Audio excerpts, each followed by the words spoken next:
by H.P. Lovecraft. Unhappy is he to whom the memories of childhood bring only fear and sadness. Wretched is he who looks back upon lone hours, in vast and dismal chambers, with brown hangings and maddening rows of antique books, or upon odd watches and twilight groves of grotesque, gigantic, and vine-encumbered trees that silently wave twisted branches far aloft. Such a lot the gods gave to me, the dazed, the disappointed, the barren, the broken, and yet I am strangely content and cling desperately to those sear memories when my mind momentarily threatens to reach beyond to the other. I know not where I was born, save that the castle was infinitely old and infinitely horrible, full of dark passages and having high ceilings where the eye could only find cobwebs and shadows.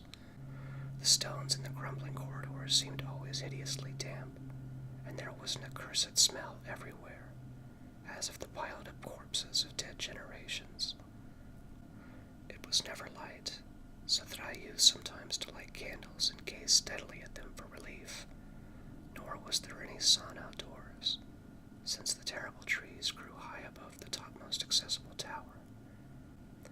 There was one black tower which reached above the trees into the unknown outer sky, but that was partly ruined and could not be ascended save by a well-nigh impossible climb up the sheer wall, stone by stone. I must have lived years in this place, but I cannot measure the time. Beings must have cared for my needs, and yet I cannot recall any person except myself, or anything alive but the noiseless rats, and bats, and spiders.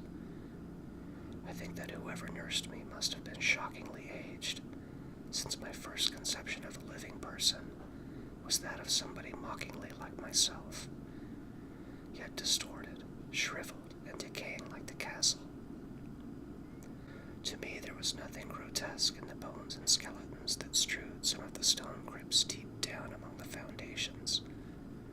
I fantastically associated these things with everyday events, and thought them more natural than the colored pictures of living beings, which I found in many of the moldy books. From such books I learned all that I know.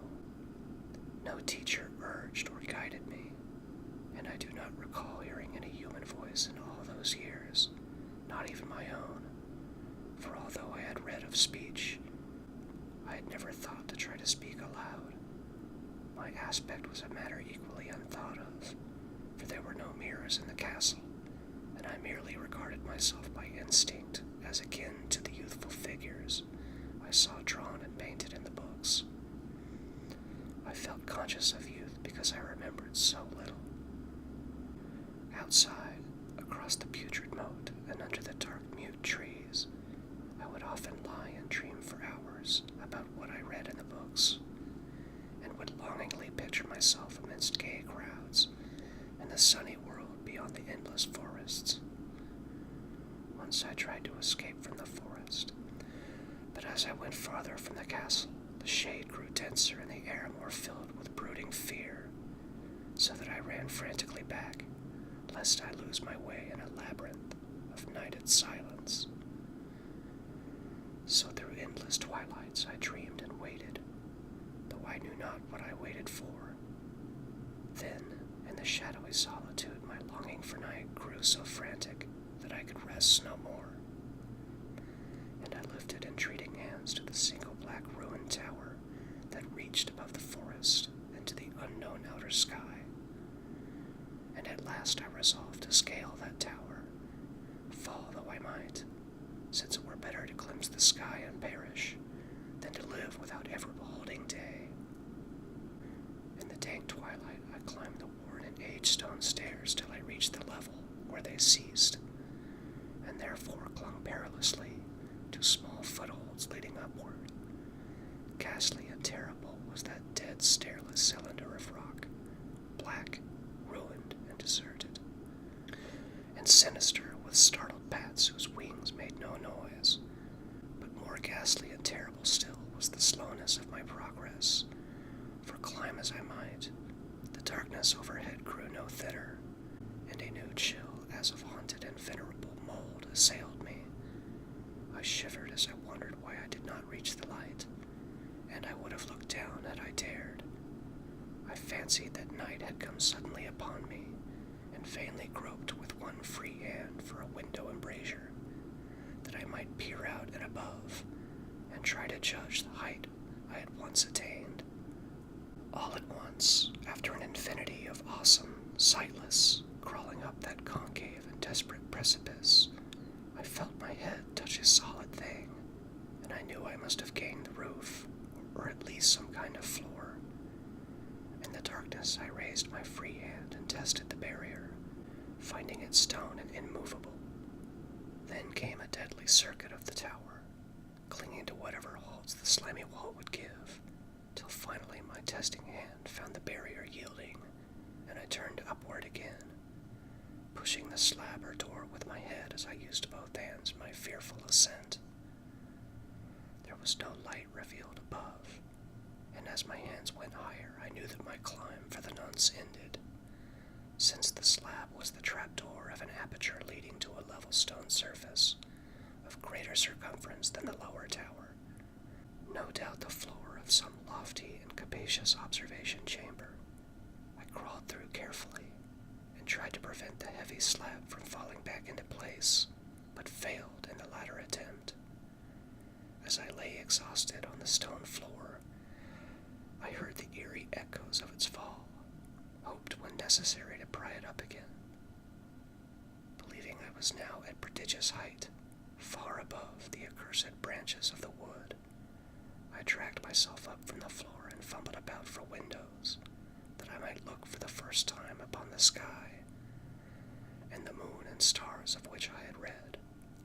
On every hand I was disappointed, since all that I found were vast shelves of marble, bearing odious oblong boxes of disturbing size. More and more I reflected, and wondered what hoary secrets might abide in this high apartment, so many aeons cut off from the castle below. Then unexpectedly my hands came upon a doorway, where hung a portal of stone, rough with strange chiseling.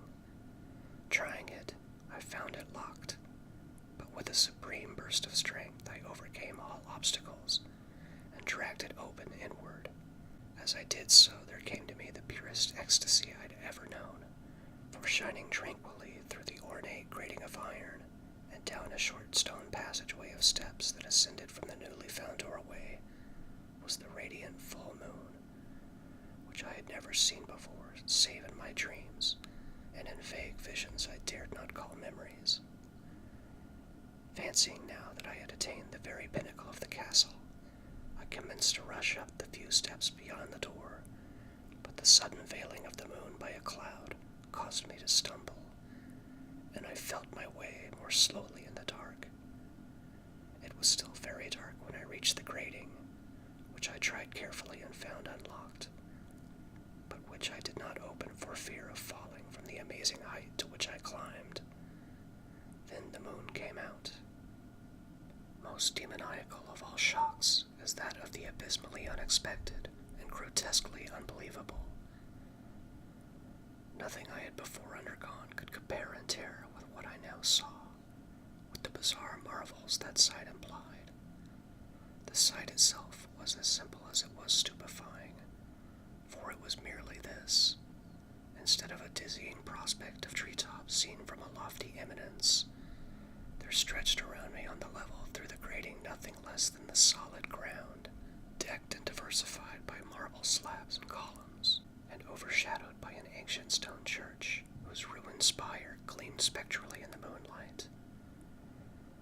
Half unconscious, I opened the grating and staggered out upon the white gravel path that stretched away in two directions. My mind, stunned and chaotic as it was, still had the frantic craving for light, and not even the fantastic wonder which had happened could stay my course. I neither knew nor cared whether my experience was insanity, dreaming, or magic, but was determined to gaze on brilliance and gaiety at any cost. I knew not who I was, or what my surroundings as I continued to stumble along, I became conscious of a kind of fearsome, latent memory that made my progress not wholly fortuitous. I passed under an arch out of that region of slabs and columns and wandered through the open country, sometimes following the visible road, but sometimes leaving it curiously to tread across meadows, where only occasional ruins bespoke the ancient presence of a forgotten road. Once I swam across a swift river where crumbling, mossy masonry told of a bridge long vanished. Over 2 hours must have passed before I reached what seemed to be my goal, a venerable ivied castle in a thickly wooded park, maddeningly familiar, yet full of perplexing strangeness to me. I saw that the moat was filled in, and that some of the well-known towers were demolished, whilst new wings existed to confuse the beholder. But what I observed with chief interest and delight were the open windows, gorgeously ablaze with light, and seeding forth sound of the gayest revelry. Advancing to one of these, I looked in and saw an oddly dressed company indeed, making merry and speaking brightly to one another. I had never seemingly heard human speech before, and could guess only vaguely what was said. Some of the faces seemed to hold expressions that brought up incredibly remote recollections.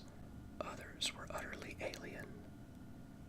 I now stepped through the low window into the brilliantly lighted room, stepping as I did, so from my single bright moment of hope to my blackest convulsion of despair and realization. The nightmare was quick to come, for as I entered, there occurred immediately one of the most terrifying demonstrations I had ever conceived. Scarcely had I crossed the sill when there descended upon the whole company a sudden and unheralded fear of hideous intensity, distorting every face and evoking the most horrible screams from nearly every throat. Flight was universal, and in the clamor and panic, several fell in a swoon and were dragged away by their madly fleeing companions. Many covered their eyes with their hands and plunged blindly and awkwardly in their race to escape, overturning furniture and stumbling against the walls before they managed to reach one of the many doors. The cries were shocking, and as I stood in the brilliant apartment alone and dazed, listening to their vanquishing echoes, I trembled at the thought of what might be lurking near me unseen. At a casual inspection, the room seemed deserted, but when I moved towards one of the alcoves, I thought I detected a presence there, a hint of motion beyond the golden arched doorway leading to another and somewhat similar room. As I approached the arch, I began to perceive the presence more clearly, and then, with the first and last sound I ever uttered, a ghastly ululation that revolted me almost as poignantly as its noxious cause, I beheld in full, frightful vividness the inconceivable, indescribable, and unmentionable monstrosity which had by its simple appearance changed a merry company to a herd of delirious fugitives. I cannot even hint what it was like, for it was a compound of all that is unclean, uncanny, unwelcome, abnormal, and detestable. It was the ghoulish shade of decay, antiquity, and dissolution, the putrid, dripping eidolon of unwholesome revelation, the awful bearing of that which the merciful earth should always hide. God knows it was not of this world, or no longer of this world. Yet to my horror, I saw in its eaten away and bone-revealing outlines a leering, abhorrent travesty on the human shape, and in the moldy, disintegrating apparel, an unspeakable quality that chilled me even more. I was almost paralyzed, but not too much so to make a feeble effort towards flight, a backward stumble which failed to break the spell in which the nameless, voiceless monster held me. My eyes, bewitched by the glassy orbs which stared loathsomely into them, refused to close, though they were mercifully blurred, and showed the terrible object but indistinctly after the first shock. I tried to raise my hand to shut out the sight, yet so stunned were my my nerves that my arm could not fully obey my will. The attempt, however, was enough to disturb my balance, so that I had to stagger forward several steps to avoid falling.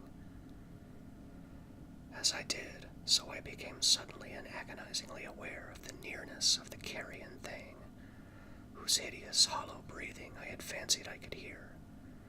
Nearly mad, I found myself yet able to throw out a hand to ward of the foetid apparition which pressed so close, when in one cataclysmic second of cosmic nightmarishness and hellish accident my fingers touched the rotting, outstretched paw of the monster beneath the golden arch. I did not shriek, but all the fiendish ghouls that ride the nightward shrieked for me, as in that same second there crashed down upon my mind a single fleeting avalanche of soul-annihilating memory. I knew in that second all that had been. I remembered beyond the frightful castle in the trees, and recognized the altered edifice in which I now stood. I recognized, most terrible of all, the unholy abomination that stood leering before me as I withdrew my sullied fingers from its own. But in the cosmos there is balm as well as bitterness, and that balm is nepenthe.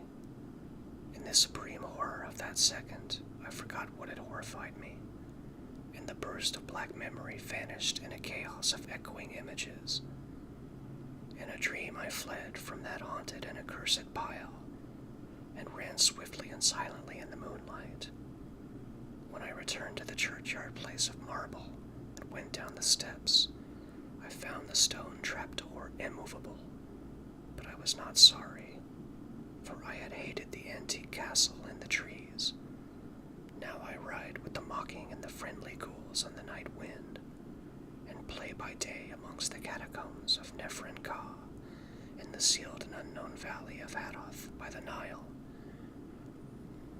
I know that light is not for me, save that of the moon over the rock tombs of Neb, nor any gaiety save the unnamed feasts of Nido Chris beneath the Great Pyramid. Yet in my new wilderness and freedom, I almost welcome the bitterness of alienage. For although nepenthe has calmed me, I always know that I am an outsider, a stranger in this century and among those who are still men. This I have known ever since I stretched out my fingers to the abomination within that great gilded frame, stretched out my fingers and touched a cold and unyielding surface of polished glass. That was The Outsider by H.P. Lovecraft. Thanks, guys.